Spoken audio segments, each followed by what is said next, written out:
भंडार, बाकी झूठा सब संसार। तू ममता का भंडार, बाकी झूठा सब संसार। जय जय जगदम्बे माँ, जय विंध्यवासिनी माँ। जय जय जगदम्बे माँ, जय विंध्यवासिनी माँ।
पार किया तन मन अपना सब वार दिया। जय जय जगदम्बे माँ, जय विंध्यवासिनी माँ। जय जय जगदम्बे माँ, जय विंध्यवासिनी माँ।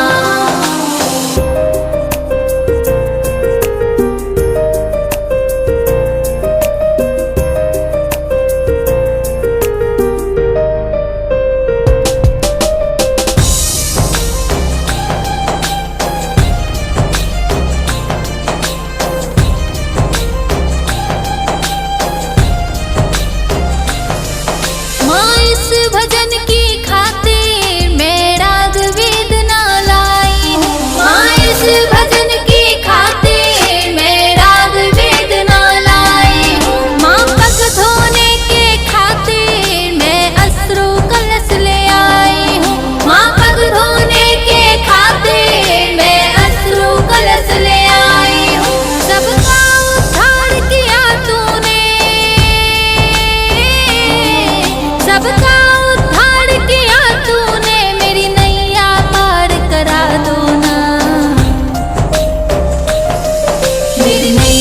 पार करा दो ना, मेरी नैया पार करा दो माँ।